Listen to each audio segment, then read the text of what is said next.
그동안 이제 그 삼남으로 가는 길이라고 옛날부터 있었던 길이 있고 정조대왕이 개척한 길이 있었는데 이것을 삼남으로 충청도, 전라도, 경상도로 가는 길 속에서 길 위에 있는 문화재, 정조대왕이 남긴 유적들 이것을 이제 탐방하는 그런 강좌입니다.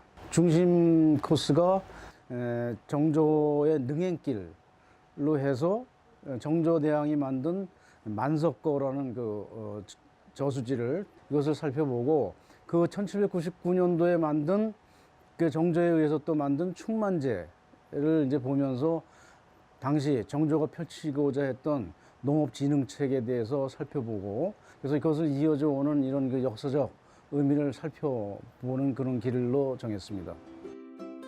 조선시대 화성이 생기면서 부흥한 도시 수원.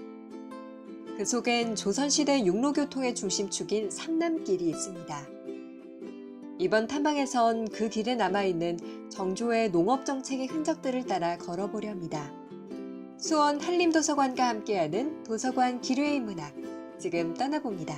정조대왕은 이제 아버지 사도세자 묘를 옮기고 나서 하나의 계기가 생겨요. 뭐냐면 1789년도에 아버지 사도세자 묘를 옮겼는데 1년 만에 아들 순조가 태어났어요. 1790년.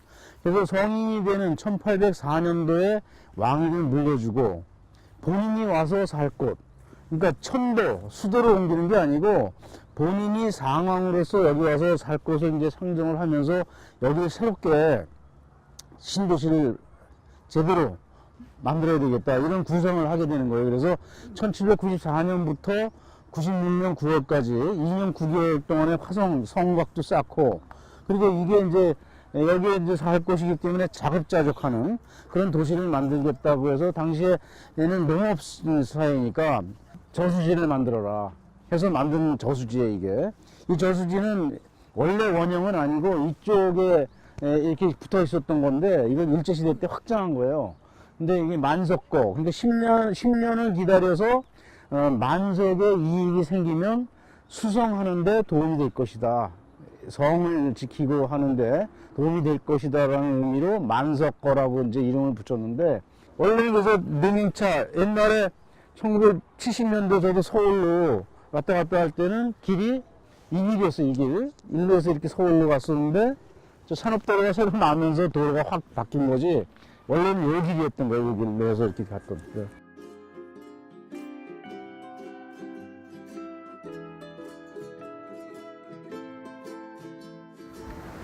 그러니까 여기도 1795년도에 저 지금 갔던 만석거를 저어서 성공을 했어요.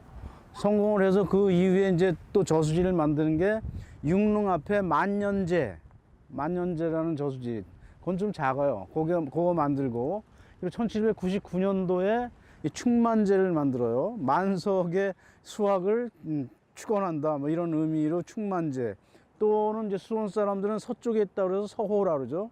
이게 이제 절로 내려가면서 이쪽 그 서둔벌, 둔전이라는 것은 병사들이 평상시에 농사를 짓다가 전쟁이 나면 이제 그 전쟁을 하는 병사들이 짓는 그런 그 논을 둔전이라고 하는데 그런 의미로 이제 한 거예요. 그래서 여기서 나는 저기는 병작 반수, 반을 세금으로 걷어서 그걸 가지고 뭘 하냐면 주로 수성한다 그래. 성곽을 고치거나 하는 그런 일들을 하고 그리고 그 유수부의 그 비용으로 쓰거나 그리고 또 어디에 쓰냐면 육릉 당시에는 육릉이죠. 건능은 나중에 정조가 돌아가시고 이제 만든 능이기 때문에 건능이고 그래서 윤건능이라고 하는데 그 혈융원 당시에 혈융원을 유지하는데 이 돈들을 쓰는 거예요. 그래서 토지를 어떻게 할 것인가 당시에 전부 고민들을 한 거예요. 실학자들이 토지 어떤 식으로 이거 다 한쪽으로 집중이 되니까 그래서 방계 유영원 선생은 그 균전제 골고루 나눠서 가져야 된다. 농사 짓는 사람들이. 성호 이익 선생은 한전론은 한도가 있게 많이 갖지 못하게 하고 그런 식으로 해서 한전론을 또 주장을 하고 다산 정약용 선생도 정전제로 정전제가 뭐야 이렇게 글씨 쓰면은 몇 개가 나와요? 하나, 둘, 셋, 넷, 다섯, 여섯, 일곱, 여덟, 9개가 나오죠. 이 구획이. 이 우물정자를 쓰면. 그래서 하나는 세금 내는 저기로 공동경작을 하고 전부 이렇게 나눠 간 아홉 사람이.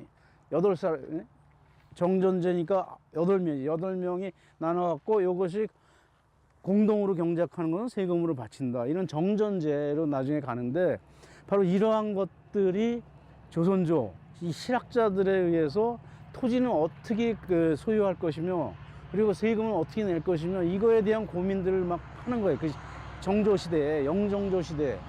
그러니까 이런 것들이 지금도 우리 시대에서도 고민을 좀 해봐야 될 그런 거죠. 이러한 것들이 어떤 방식으로 우리 사회가 더 좋은 사회로 갈 것인가, 이때를 거울로 삼아서 우리가 이렇게 공부하는 이유가 뭐 산남길이니 뭐 기류의 인문학 하는 이유가 조선시대 때 이런 고민들을 했는데 그럼 지금은 어떻게 할 것인지, 앞으로 미래는 아이들에게는 어떤 아름다운 나라를 물려줄 것인지 고민하자고 이렇게 지금.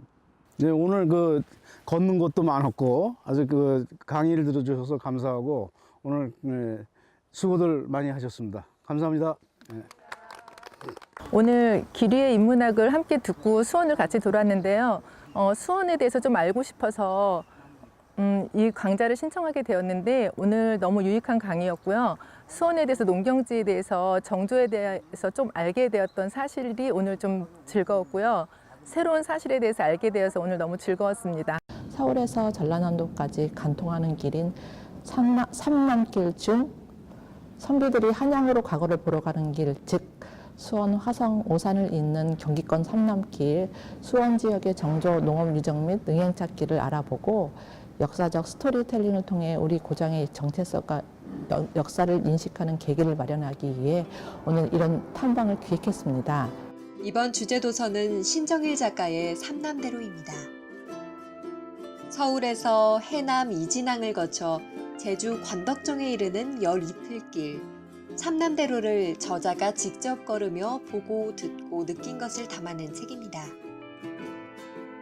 조선시대 유백길, 동학농민운동 등으로 질곡의 역사를 겪어온 삼남대로의 흔적을 찾아내고 기억 속에서 사라진 옛길을 다시 살리기 위한 노력이 옛길에 대한 우리의 관심을 자극합니다.